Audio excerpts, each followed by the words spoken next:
What's up, guys? We're on our way to watch Morbius at the screening about 90 minutes away. They're gonna review it right afterwards. So we're gonna need to keep our energy up. We're gonna need to focus up. Because between driving, screening, filming, and editing, it's gonna be like 9 hours in total. Endurance. And we're gonna wanna make sure to give you the sharpest reaction right after screening it. We react, that's what we do. So we wanna thank our video sponsor today, G Fuel, for hooking us up with this nectarine-infused plasma flavor in honor of Morbius. We're up all hours of the day and night. Ain't no rest, ain't no rest. We vampire. We vampire. G Fuel is gluten and sugar-free, vitamin and antioxidant fortified to keep us alert and focused for these late-night filming and editing runs. 40 flavors for taste bud variety. So hit up that link in the description box, and we'll see you after the movie.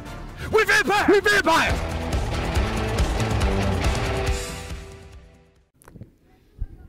Well, we just got out of Morbius at a special screening that apparently Coy was hosting. They found me. I was like, Coy, you're going to be in the video with us now. Yeah, here I am. All right, guys, look, it's no secret if you watch The Real Rejects. John and I have heard some things about this movie, some awful things. And I'm not going to lie, I'm really not just saying this. I was like, it's not that bad.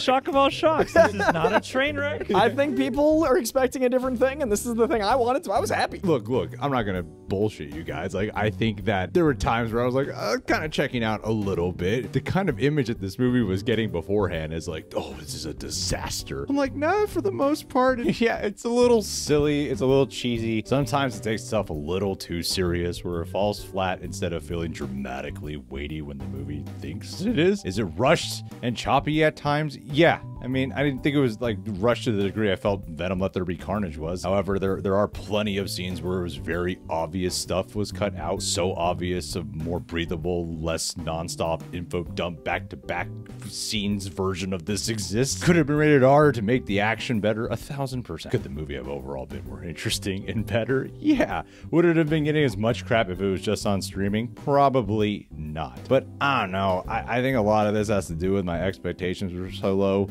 And seeing how Sony handled Venom, I was like, yeah, this lines up. And yet, for the most part, I was still consistently amused. I thought the actors showed up, and some of the action and effects were all right. So, yeah, it's fine. I don't think it's as horrible as people have been making it out to be. Matt Smith, though. Matt Smith, man. Matt Smith, absolutely. MVP. Matt Smith. Matt Smith. MVP of the movie, definitely. He was my favorite part. The trailers, remarkably, didn't show a whole lot of them. There's a lot of the movie that is not in the trailers, and a lot of that is Matt Smith, and he's in it much more prominent than the trailers let on at all. And he has the most arc. He is the most interesting character, and he's having the most fun, and he elevates the movie the most. I can't stress that enough. Matt Smith is like the best part of the film. It did feel like a 90. I thought you were, when you said this, I was serious. I thought you were just like being kind. No, it's a very intentional tone, and it is good. It's like a 90s vampire movie. And I love that because that's what I wanted it to be. Yeah, it's kind of like a 90s vampire movie, but a little bit void of the violence. So John and I cracked up at one point in this movie when someone's throat gets slashed. And it's just like they have all the sound effects, but there's no blood. None of the blood. I was like, where's the blood? He was very dehydrated. It's a very dehydrated. Yeah, he had given blood that day, actually, so there wasn't much left to go around. Very easy to catch. I mean, I actually really liked Martine as well. I thought she was a great presence. Aside from just like the geekiness of like, oh, I love Matt Smith and he's doing a great job here. I thought that she was actually perhaps the most standout character aside from him. Like, I thought she brought a good amount of heart and played off Jared Leto well. I also love that every supporting cast member had fun, like with their, like Jared Harris is a great time, and Tyrese is a great time, and Al Madrigal getting to just play. Much like a 90s vampire movie, everyone's just vibing and having a good time knowing what movie it is. I think Coy's level of enthusiasm for this movie, Coy's having a blast, and John are like, yeah, it was fun. It was all right. It was fun. I had a good time. It was enjoyable. I don't necessarily agree that everyone was in the same movie, but I enjoyed watching everyone. I enjoyed watching everyone. Coy, I gotta disagree with you. Okay, who was not in the same movie? Who else? Who's separate? I'm gonna do an impression of you for every Tyrese Gibson scene. All right, a scene's happening. I'm Al Madrigal. I'm making jokes. Tyrese walks in. I say one line. End of scene. But Incredibly serious line at that. is that not a 90s vampire movie? The same movie everyone else is in. He's not a character, man. He's just not a character. You could excise that plot line completely from the movie and it would not change. But you know what you wouldn't have? Tyrese. Or Al Madrigal, I'd be Tyrese isn't even like charismatic in this movie. He just shows up. Two things I liked, Tyrese and Al Madrigal. So I'm glad they kept that plot. The Tyrese Gibson, and then who's the guy who played his partner? Al Madrigal. Al Madrigal. Yeah. Daily Show correspondent, genius writer, comic book fan. They did not have chemistry. His jokes all landed flat. I don't recall one time people laughed. No, there was one joke, actually. There was one joke. For sure. Out of like 50. But a lot of it, at a certain point in time, my brain just kind of normalized it as, no, this is just how this character speaks. And there's no real humorous or non-humorous value to that. It's just how this guy speaks. It was a little bit more violent than I was expecting at times. There were times where I was like, oh, you're not quite R-rated, but you're doing something. I also think it captured this really cool, like, tense, claustrophobic tone that I liked keeping unique to this. Like, it has that very 90s, everything feels very wrought and taut. And I really think that's something we are not getting in the superhero genre as much.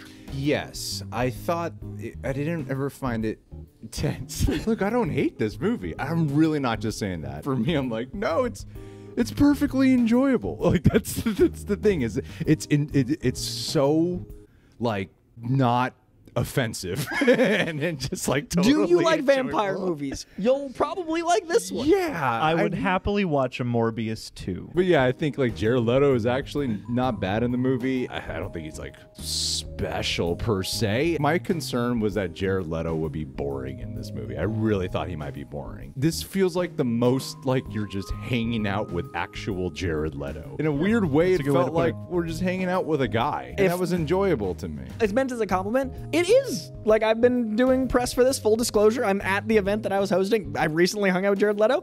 It is. And, like, it's interesting. You know what I mean? And, like, I like the vibe they captured of Morbius, because Michael Morbius has the dichotomy of the Hippocratic Oath and also the thirst. And you feel that tension, I think. Yeah, they do. do the outline, man. I think They do execute a plot. I think freaking Matt Smith scenes are all great. Some of the action scenes, well, while the CGI is kind of back and forth, because I feel like there were times where the CGI looked like really good, where I thought they were doing practical effects. But then when you see the way they handle some shots, you're like, oh, there's no way that could be practical effects. That has to be a CGI shot. Sometimes it looks like a cutscene in a zombie arcade game is how I would put it, like a modern day zombie arcade game for some of the fight scenes. But sometimes I'm like, it's pretty cool. Some of you guys have heard about the post-credit scenes. What? How? On the internet? When the movie just ended, I was like, oh, it's just over. Like, I thought there was going to be like 10 to 15 more minutes to wrap this movie up. I thought there was an act missing. But it just like, oh, it's done. And then they do the post-credit scenes. And we had heard some of the stuff about the post-credit scenes. I'm not going to lie to you guys.